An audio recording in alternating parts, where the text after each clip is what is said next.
Olá, gente. Que a graça e a paz de Cristo estejam sobre nós.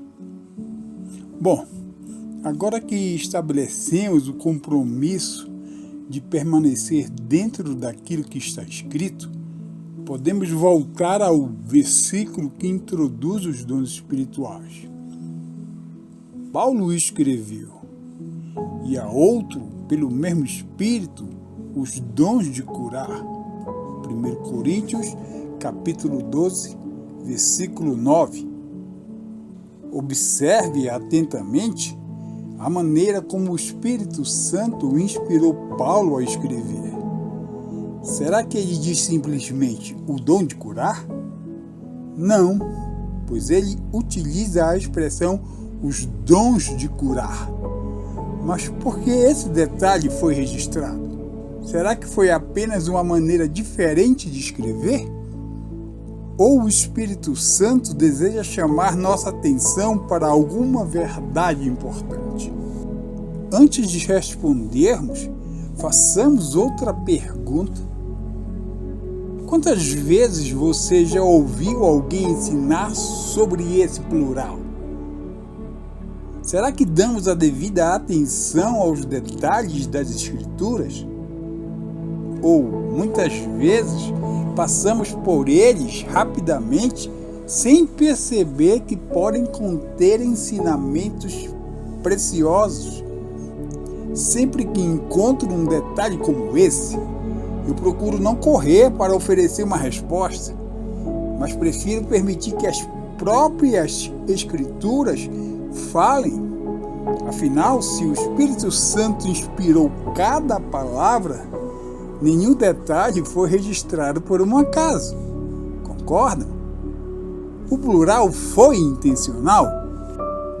Observe novamente o versículo onde Paulo não escreve o dom de curar, mas ele escreve os dons de curar. Perceba que tanto dons quanto curar aparece no plural. Mas por que isso acontece? Será que existe apenas uma enfermidade? Será que todas as doenças possuem a mesma origem? Será que Deus sempre cura da mesma maneira? Será que todos aqueles usados por Deus ministram cura exatamente do mesmo modo? As Escrituras não respondem diretamente a todas essas perguntas. Entretanto, elas nos apresentam muitos exemplos que nos ajudam a compreender esse assunto. E ao observar toda a revelação bíblica, vamos perceber imediatamente que Deus nunca ficou preso a um único método. Ele continua sendo o mesmo Deus, mas sua maneira de operar varia conforme sua perfeita vontade. Isso já nos impede de transformar experiências pessoais em regras para toda igreja, pois Deus nunca ficou preso a um método. Vamos pensar juntos.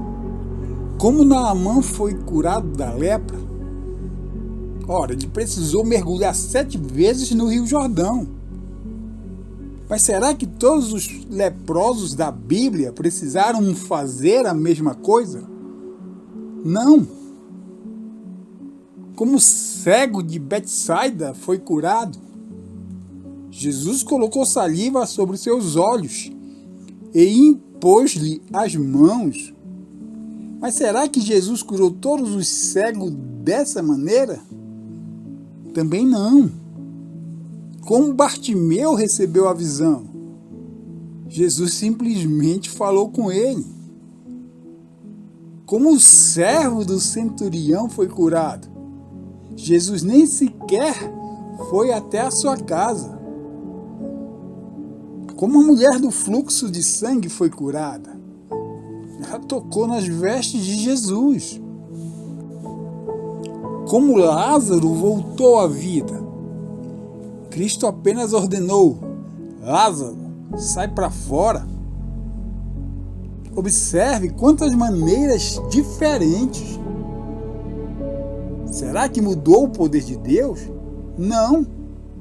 mas mudou apenas a forma como Deus decidiu agir, pois o poder sempre pertenceu ao Senhor, e isso nos ensina uma verdade extremamente importante, que é o fato de jamais devemos colocar nossa confiança em métodos, pois nossa confiança deve permanecer em Deus.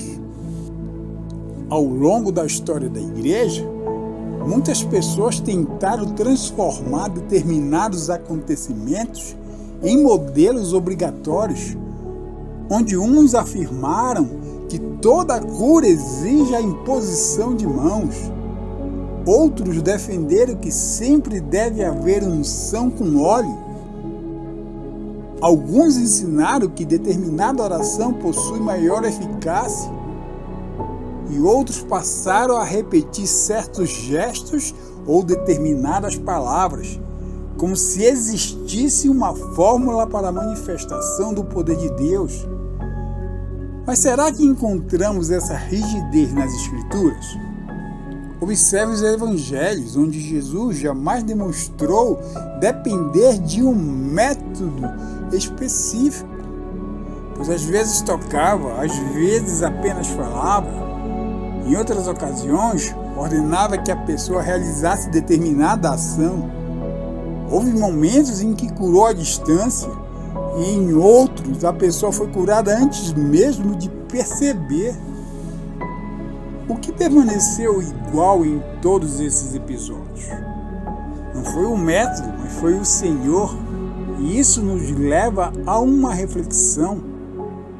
Será que estamos confiando mais na forma como Deus operou no passado do que no próprio Deus que continua operando nos dias de hoje? Será que, sem perceber, estamos tentando limitar o agir do Espírito Santo aos métodos que conhecemos? Ou estamos permitindo que Ele continue distribuindo seus dons conforme sua vontade?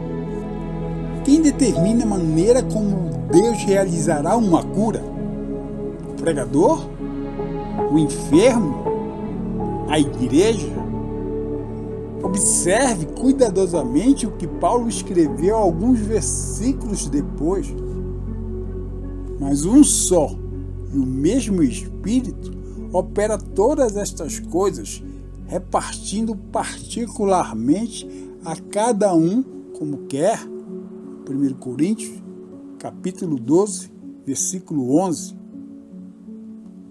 Perceba a expressão, como quer. Quem quer? O Espírito Santo, não somos nós. Será que isso não explica por que encontramos formas tão diferentes de Deus agir ao longo das Escrituras? O Espírito Santo nunca ficou preso aos nossos métodos. Ele continua soberano, continua distribuindo os dons, continua operando, continua curando, mas continua fazendo tudo conforme sua perfeita vontade.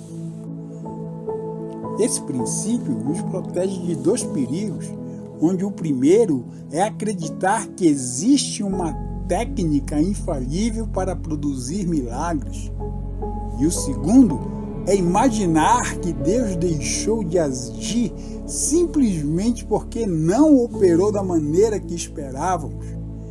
Nenhuma coisa nem outra, pois o Espírito Santo permanece absolutamente livre para manifestar seus dons conforme a sua vontade soberana.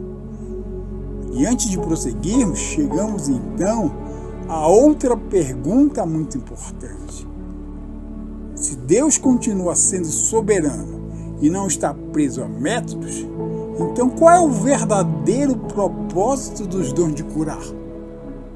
Será que Deus concede esse dom para destacar determinadas pessoas? Para produzir admiração? Para construir ministérios centrados em homens? Ou existe um propósito muito maior por trás de todas as curas realizadas nas Escrituras? É exatamente isso que iremos estudar no próximo estudo.